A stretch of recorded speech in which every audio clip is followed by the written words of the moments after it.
Hi guys! Today we are installing sway bar link disconnects on my Jeep Wrangler JLU. What this will do is give me a smoother ride when going off-road and increased articulation when on uneven terrain. The sway bar link disconnects that we chose are the Apex AutoLYNX. These should be a little easier for me to disconnect than the pin style sway bar link disconnects that you would normally see, because all you have to do is turn this little blue knob to disconnect them. Let me show you on Kevin's Jeep. So the way this pin style works is there's a pin right down here, and you just unhook the pin, and that's the easy part. Then you have to pull this off, which I can barely do. And so what I end up doing is taking a little mallet and pulling it off that way. Then it comes up here and hooks. Of course, I need to do the other side now before it can actually line up with this thing here. So let me go do that.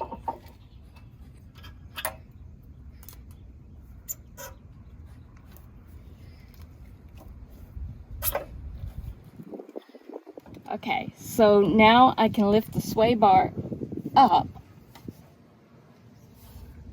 to get this lined up. Or Kevin can.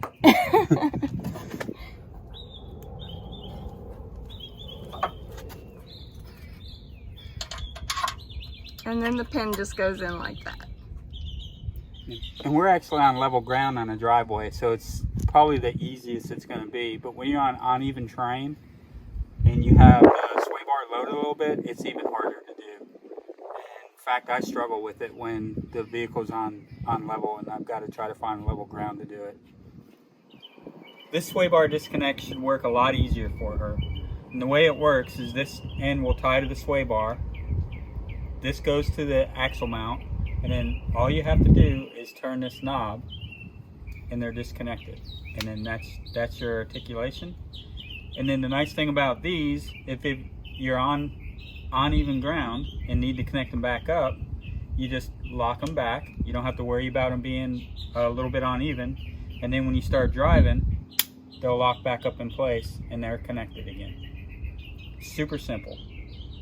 So the first thing we're going to do is take the wheels off, which you really don't have to do, but it does make it easier to get in there.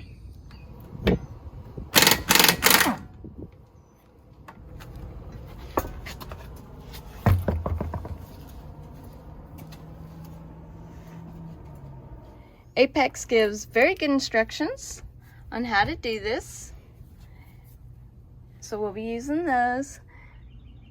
The first thing we need to do is remove the factory sway bar link, and on this Jeep it's 18 millimeter.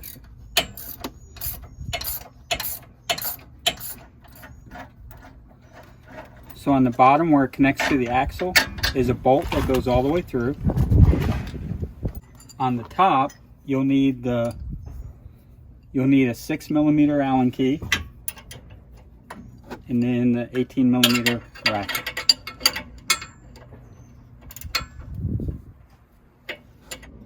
So here you can see that Allen key goes into the end of the sway bar link bolt, and then you use the ratchet on the nut, and then you just start loosening it up from there.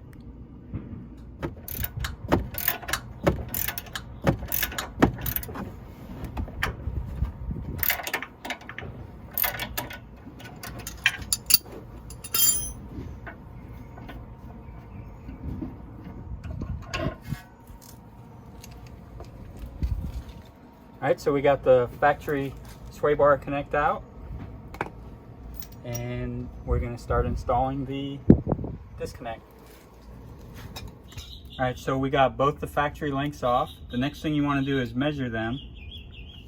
and then hers is about 5.5 inches. So you want this to be at the same length, but the lowest this goes is 6.5 inches. So we're going to set it on the lowest setting. Eventually, when Cindy, if she adds a little bit of lift, then we'll probably have to raise this up a little bit, but for now we're going to put it on the lowest setting. So there's little lock rings on here that fit into these grooves. We move the bottom lock ring all the way to the bottom setting. And then the next thing you're going to want to do is there's another lock ring for the top. We're going to move all the way down to the groove that's right above this nut right here. But before we do that, we got to pull this nut all the way out. And we're going to put a tiny bit of blue Loctite on there and then put it back in. Once we do that, we'll be ready to install this into the Jeep.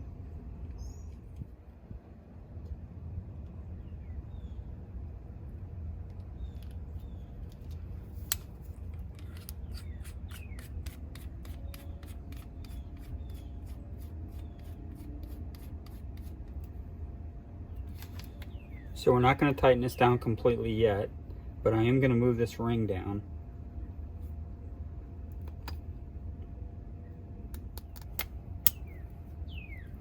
Okay, so this is ready to be installed.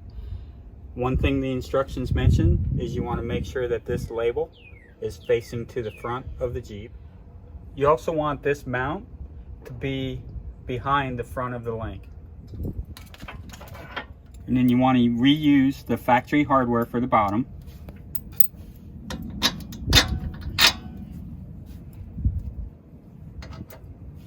We're going to put a little tiny bit of blue Loctite on the bolt back here.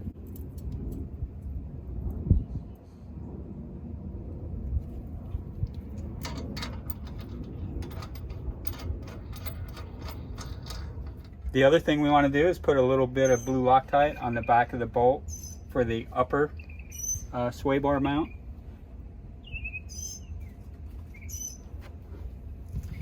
And then it's going to get a washer. And the instructions explain, you can see this washer is cupped. I don't know if you can tell or not, but the cup side is going to go to the sway bar link.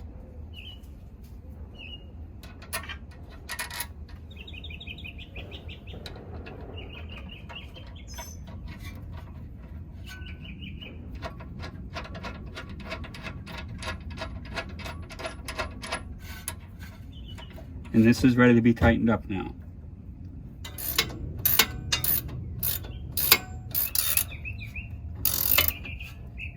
So now I'm going to tighten the hardware on the top that connects to the sway bar. They provide the bolt and the washer as I showed, and we're going to use 19mm and then the same 6mm Allen key. The bottom is using the factory hardware, so that's still 18mm.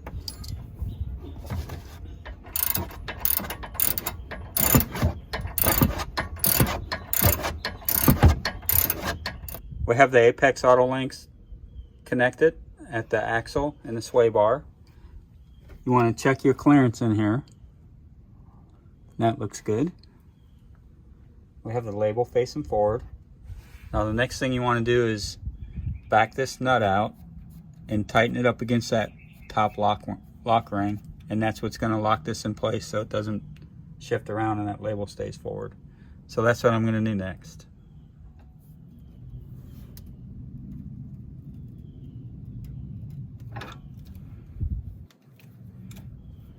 Now I just need to do the other side the same way.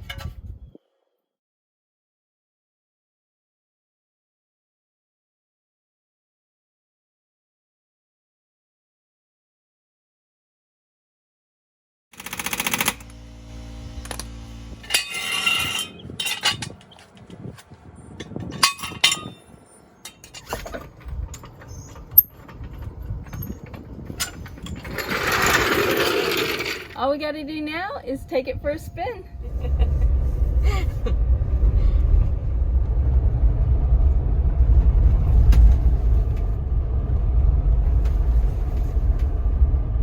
All right, we are giving it a try.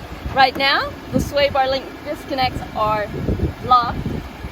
If you look in here, To unlock them, it goes toward the back of the vehicle, and you can see the red. So when they're locked, they face forward. Same on the other side. So we'll see if it makes a difference. It's definitely made a difference. Oh man, I can feel the difference. Yeah. This is riding with it. Smooth. It's like a totally different road. Wow.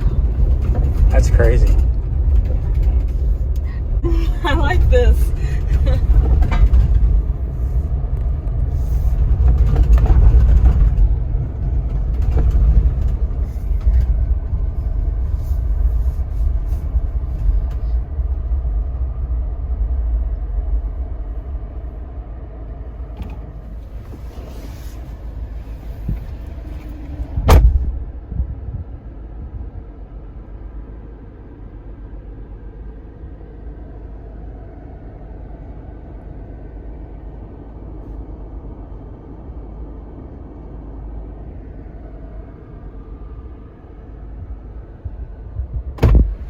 That is so much easier.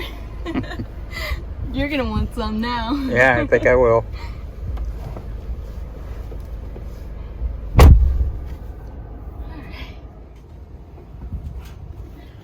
So we have a few more modifications that we want to do to the Jeep this weekend, so stick around.